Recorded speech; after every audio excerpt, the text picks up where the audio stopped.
With this condition, seemingly simple tasks become difficult, tasks as simple as filling in forms and standing in queues. Older generations cannot comprehend this and believe that millennials are simply lazy. Millennial burnout is only exacerbated by capitalism, a system which glorifies hard work and productivity.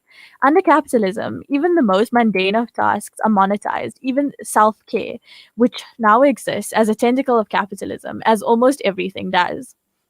Today, we will be joined by Fatima Moosa, a journalist at the Daily Vox. Fatima loves writing about everything from women in sport to international politics to pop culture. Assalamu alaikum and welcome to the program. Thank you for joining us. Walaikum salam. That's very Okay, so capitalism has glorified working your fingers to the bone, and millennials undoubtedly bear the brunt of this. As a result, millennial burnout has arisen as a phenomenon. These two are certainly interconnected. Would you care to shed some light on this? well. I think when I wrote this piece first, it was as a something that everyone was it kept going on in social media. We kept seeing people saying that millennials are lazy and that everything seems so difficult for them and for people of our generation and even younger than us. And I guess it was this idea when that the BuzzFeed article came out that actually was a song for it, and it's because from a young age we've lived through so many things that have happened, like economic meltdowns, wars, all of these things that have happened, and just in our day-to-day lives, there's a lot more that we feel like we have to go through, and it's like we have to continuously work and do a lot more in the same amount of time that was used previously. So I think that's kind of how they connect. A case study on the overworking of individuals in India gave rise to shocking statistics. Indian millennials spend approximately 52 hours per week working. What physical and mental effects could this have? Well, I think one of the biggest things of overworking is exhaustion and not being able to like work, continue working, and then it's obviously getting like physically and mentally, and not being able to continue doing what you want to do.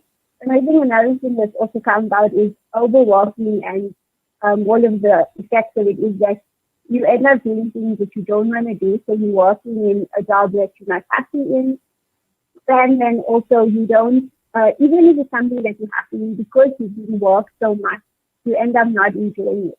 And it just makes life so difficult. And I think it's something that we see during COVID-19 as well.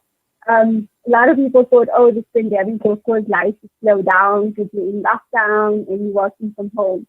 But we've actually seen people have been working more hours a day and working a lot more than they would be previously, even in normal times.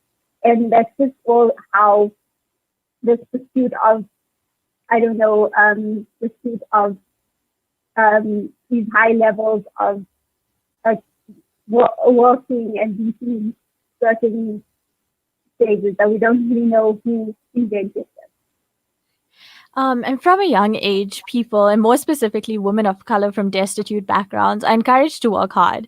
This creates a cycle, one which is terribly difficult to escape. How do you imagine one might go about doing so?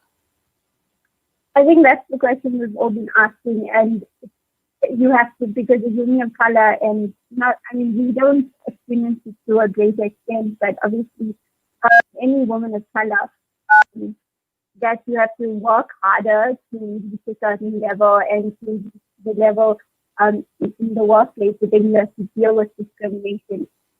And like you mentioned, that a self-care, which is the thing that's often said, oh, you should take care of yourself and buy yourself stuff. But in the end of it, all of those things don't help because it's all part of the capitalist system. So I don't, I think I mentioned at the end of the piece also that I don't know where's the solution, but I guess we just have to find our own ways of making sure we don't overwork and put ourselves to something that is just momentary monetary gain. Thank you so much for joining us today, Fatima, and thank you for providing some insight into the topic. No problem. Thank you for having me. Welcome, Salam. That was Fatima Moosa, journalist at the Daily Vox, talking to us about how capitalism forces you to overwork yourself. And that brings us to the end of this afternoon show. Remember that this segment can be found on both our Facebook and Twitter pages. From myself, Humaira Mayat, and the entire team at Salam Media, thank you for tuning in. Until next week, Tuesday, Assalamu alaikum and good afternoon.